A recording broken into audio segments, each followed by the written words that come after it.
Okay, Shanks' power level, it makes no sense. Or is Shanks just too strong? But it doesn't make sense, okay? But I'm gonna explain, so hear me out, okay? It's no surprise that Shanks is Oda's golden boy character. He's the role model of the main character and has the most impactful presence out of any character in One Piece. Almost every scene Shanks is in is extremely memorable, and Oda is very careful with how much he uses him. But what I'm here to discuss is how Oda's handling of Shanks' power level is unintentionally, or I guess from Oda's perspective, could be intentionally creating a lot of inconsistencies with regards to the strength of other characters. And by the way, I say power level, but I don't mean it in a Dragon Ball way with clear-cut numbers, but I just mean generally. Shout out to Dragon Ball Z, nigga. Where he's at power-wise. Hey, One Piece fans, have you ever wished you could buy high-quality products without... It's the best time. The typical price of 100, big on 10%. Epic deal, the most careful. Power scaling has always been a hot topic because Oda is one of the most careful mangaka out there, as you want to keep things as ambiguous as possible until he's perfectly sure where each character should be. We see time and time again. He is very rarely definitively saying this character is stronger than this character. And when he does, it is because the gap is big enough to be obvious who should be stronger. Otherwise, he always inserts plausible deniability. For example, while he does give a number for the power levels of Kaku and Jabra, he also mentions that he doesn't take into account devil fruits and its mastery. Meaning, even with direct numbers, Oda leaves who's stronger between Kaku and Jabra ambiguous, which is plausible deniability I mentioned earlier. But the Doriki system definitively shows Lucci is stronger than both of them by a wide margin, which we kind of already assumed since Oda already said he's the strongest in CP9's history, and he is their leader, hence why Oda feels comfortable disclosing that he's clearly stronger. And a similar thing happened with Rayleigh and Sabaody. He doesn't know exactly how strong Rayleigh is, but because he's just so far ahead of all the rookies, he's fine disclosing that he's way stronger. But what Oda does work with the most, though, even more than other authors, is portrayal. He's a master of building implied hype, but also giving himself enough ambiguity to potentially gaslight you into thinking you just misunderstood if he needs to later on. And I've been caught, and we've all been victims of it before. But now with that out of the way, let me take you on the ride of Shanks' roller coaster of power scaling throughout this story, because whenever Oda really wants to hype up a character to the degree of, yo, this guy is him, he actually uses Shanks as the hype tool by showing Shanks to be either slightly weaker or at most an equal to the strongest guy around. In East Blue, the strongest person we knew for a while was Mihawk. Mihawk, as the world's greatest swordsman, is said to be a greater swordsman than Shanks is. And soon after, we see him pulling up to Shanks with the implication that he is an old rival.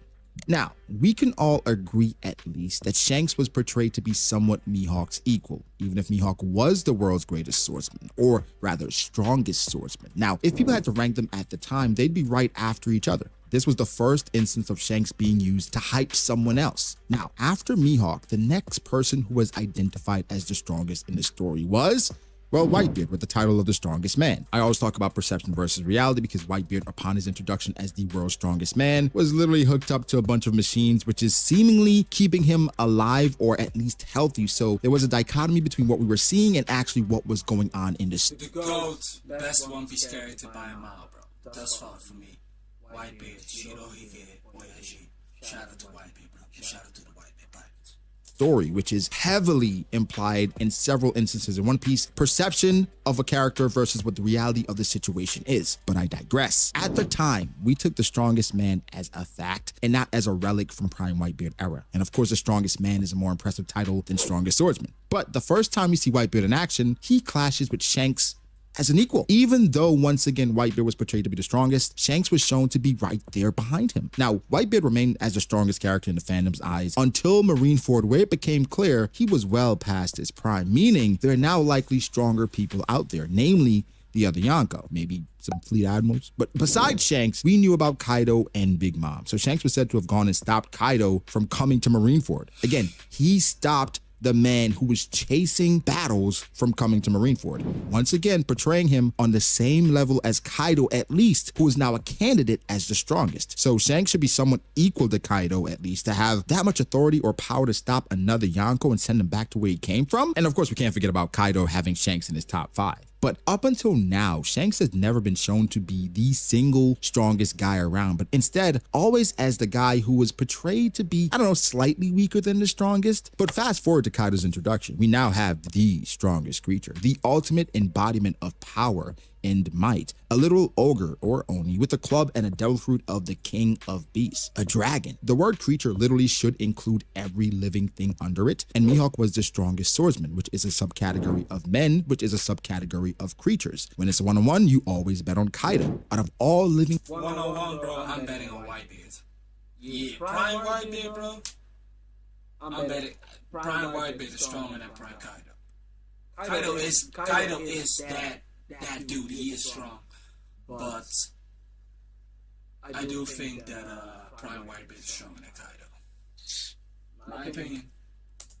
Things, including crazy sea monsters we may not know. Comment down below who you think is stronger, like Whitebeard or what's it? Whitebeard or Kaido? Who do you think is stronger?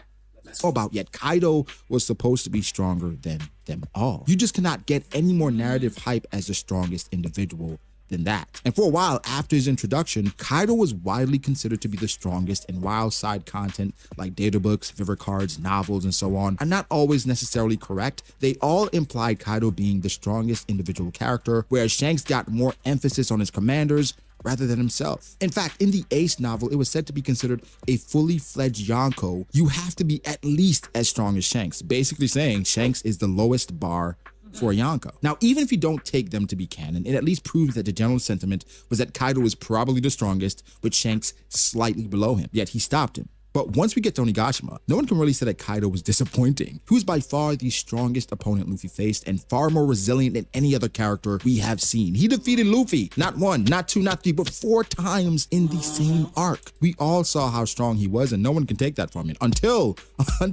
well, we meet Shanks again. As the epitome of strength, Kaido stood at the top of most people's list, but the problem was that he was not the final antagonist or the final villain. The natural flow of a shonen battle manga demands a stronger villain than the previous to create tension, and because the protagonist gets stronger over time, well, it's almost expected. But since we're now finally at a point where Shanks will have to be a lot more active in the story, as we've seen, from a writer's perspective, it's necessary to remind the readers how strong he is since, well, it has been a while. And yet again, in classic Oda style, by making him an equal to the strongest guy around, except Kaido isn't there anymore. I guess he did go after Blackbeard, but Blackbeard wasn't there. And in order for Shanks' showcase to be hype, we cannot have him do something on a level of something we've seen before, right? But is he going to scare off another Sea King? That's nothing. Is he going to give us another Yonko caliber feat? We already know he's a Yonko, and we literally just got done packing up 2 Yonko at once. This meant that Oda can't do the same as before. He had to go beyond that, and because there wasn't another strongest guy around to be compared to, Shanks for once appears to be, well, the strongest guy around, which with a single attack, which we can presume to be not even the strongest attack, he was able to take out not only Kid,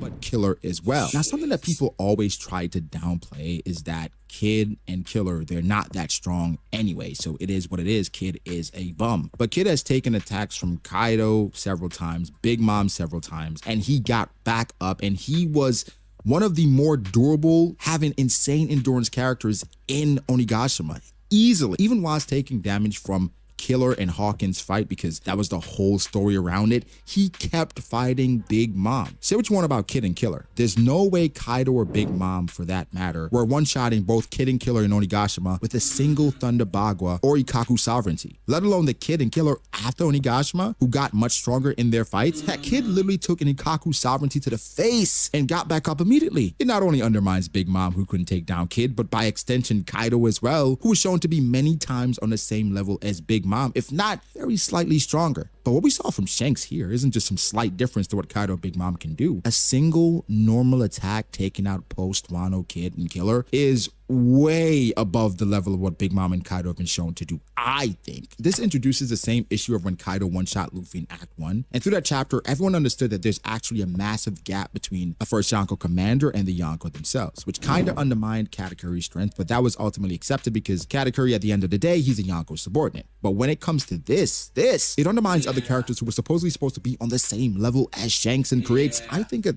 significant gap between Shanks and Kaido or Big Mom. based on logic, because Shanks was made into a chameleon that constantly matches the strongest character around. And if you were to compare the characters he was matched with throughout the series, we find ourselves with a few things that are very hard to grasp. First of all, whenever Shanks gets hyped, Mihawk by default rides that wave, as he should technically be stronger than Shanks. Now, if you were to hypothetically say Mihawk is stronger than Shanks, who is apparently now stronger than Kaido, who's significantly stronger than old Whitebeard, who's significantly stronger than his own commanders, it then puts Mihawk many tiers above Marineford Whitebeard and even more tiers above his commanders, which retroactively makes a ton of scenes and dialogue nonsensical. If Mihawk was that much stronger than Whitebeard himself, in what world is Mihawk getting held back by Vista? So in all actuality, based on the story, it should be Mihawk. Mihawk was not going all out against Vista. I love the Whitebeard pirates, but Mihawk was like, Luffy is very strong. Yeah, he's very strong. I don't think that Mihawk went like 20%, 30% of what he can really do. Like, Mihawk hasn't even done a named attack yet. Yeah, think about that. It's crazy. One Piece is very crazy, and I'm very hyped to find out what's going on in the future. Stay tuned. Over Shanks, over Kaido, over Big Mom, over Old Whitebeard, over Marco, over Ace, over Jozu, over Thatch, over Vista, over Luffy. Mihawk at that point should be the strongest person in Marineford by far. But Mihawk himself confirms that he was not holding back versus Luffy. So to not be able to even one-shot pre-time skip Luffy, who's even weaker than the commanders, is like Shanks not being able to one-shot current Nami while being fully serious. As ridiculous as it is, you can make a solid argument that post-Wano Kid and Killer combined are weaker than pre-time skip Luffy. And if you want to get even crazier with it, since most people agree Kid and Killer combined are probably stronger than Law alone, we can say that 2 pre-time skip Luffys could take down Big Mom. And seeing how much all the Straw Hats combined struggle with a single pacifista, it wouldn't be out of the question to say a single pre-time skip pacifista is stronger than Big Mom. Okay, you see, I'm joking, right? But it gets ridiculous. And the problem is you can't even convincingly say that is that wrong. You'd have to first prove that Shanks can't one-shot Kid and Killer, which we already saw happen. Or prove that Kid and Killer combined are significantly weaker than Law, which everyone would have to look at you weirdly for. Or maybe try to say Mihawk wasn't trying against Luffy back then, which He wasn't trying. Mihawk himself word for word denied, and we saw that he was going for the kill when he sliced that ice wave when Luffy dodged. And so all of the somewhat reasonable power scaling we had before this falls flat. Even putting Luffy aside, to be held back and not be able to go past Vista, who is arguably the 5th strongest Whitebeard commander, is it's hilarious, all right? Since Mihawk is at least Shanks level, to make sense of things, people were even hyping him up or hyping Vista up to be actually Admiral caliber or something. Even though we saw him unable to do anything versus Akainu with Marco. And this isn't an issue of how, Oda didn't know how strong the characters are in Marineford. He knew very well, but all these issues can be directly traced back to the inconsistent scaling of Shanks and the moment when Kaido one-shot Luffy, which definitively put first commanders as significantly weaker than Yonko. Now, if Mihawk wasn't definitively known to be at least Yonko level by being equal or superior to Shanks, Vista versus Mihawk could have made a whole lot more sense because it would be seen as a duel between some of the top swordsmen in the world, and we would have no other gauge of swordsmen. But because Shanks is a Yonko and simultaneously a swordsman, and from what it looks like, one of, if not the strongest guy in the show right now, it then makes Mihawk being unable to go past Vista, who's at most the 3rd strongest commander, comical, because we know for a fact there is no comparison between those two. So now, I want you to imagine an equivalent scenario of Shanks, who is comparable to Mihawk, about to attack Luffy, but gets stopped in his tracks by Cracker or Paraspero, who are comparable to Vista. Now, we've talked a lot on how Oda has handled Shanks specifically, but if you want the more truthful explanation, it really stems from Shanks being introduced a bit too early in the story. And you want him to be a mysterious character, but without knowing how long your story will go on for, or what's even the ceiling of power in your story, it leaves things open-ended. One Piece is already far longer than Oda ever imagined, so it could be that naturally the characters have become stronger than he thought they could get. That's why the scaling of early One Piece characters gets complicated, which Shanks just happens to be. That level... Examples also Crocodile. Crocodile was defeated very early on, but that was like back in Alabastra. One Piece was supposed to be only going for 5, maybe 4 years. 20 plus years later, we're still continuing with the series, with the manga and the anime. So One Piece just got stretched out, Gomu Gomu no, like Luffy. But yeah, One Piece early power scaling, it is kind of wacky, but it's kind of like Crocodile is strong, very strong, but it got defeated with Luffy without Haki, Luffy without this, Luffy without that, Crocodile, bro. One Piece early times, before the time skip, especially like early One Piece, take it with a little bit grain of salt. That's all I'm asking. That's all I'm telling you. of uncertainty of how long the story will be is also part of the reason why Oda likes to keep things somewhat open-ended, to not restrict himself of what he could do down the line. The whole point of it is this: power scaling is going to be inconsistent and largely subjective. Things are not going to make sense. Sometimes they won't match up. So therefore, you really shouldn't take it that seriously. When a character gets overhyped or downplayed, I don't think it's significant to just that one character. It's just that, again, bro, Green Bull is very hated, overhated in my opinion in the community. Just because he was not admiral, bro. He is an admiral. He is strong. He's basically Hashirama in One Piece. Yeah. So he has been very, I think, like, the scripting hasn't been very nice to Green Bull. I can't pronounce it like his real name, but I don't think it's too bad for him. Like, his feats has been pretty good thus far, but it is what it is. that character's turn. It depends on what's happened lately. And literally the One Piece community is comprised of people that says, what have you done for me lately? Currently, the Admiral stocks are down because they're battling against commanders of the revolutionaries who we have no idea how strong they are. It doesn't matter what happened beforehand. It doesn't matter that being an admiral is literally a title based on just strength. What have you done for me lately? And Akainu, even though he's beaten Aokiji, he's thrown into that mix as well. Aokiji's currently fighting Garp, who a lot of people seemingly, it seems like Garp is easily stronger than Aokiji according to some people. Then that means Akainu by proxy is also weak as well. So therefore, what should you do? Not take it as seriously. It is what it is. Things happen, and therefore, when you look at Shanks and everything he accomplished defeating Kid and Killer, it's actually ridiculous. But one more thing I want to throw in and throw Kid some bail here is that what Shanks did, of course, his attack was overwhelming, but in the midst of it, we have to look at something. Kid not only took Shanks' attack, he also took the brunt of his own attack that blew up in his face. And that attack was going to destroy multiple ships. So therefore, yes, we can scale it as Shanks one-shotting Kid and Killer, but it's also skewed because there's so much going on in that moment. So how can you really power scale? I think One Piece has some of the best power scaling and discussions because things are so open-ended and it's going to continue to be that way. So I don't know, just keep having fun with it. But Shanks right now, ridiculous.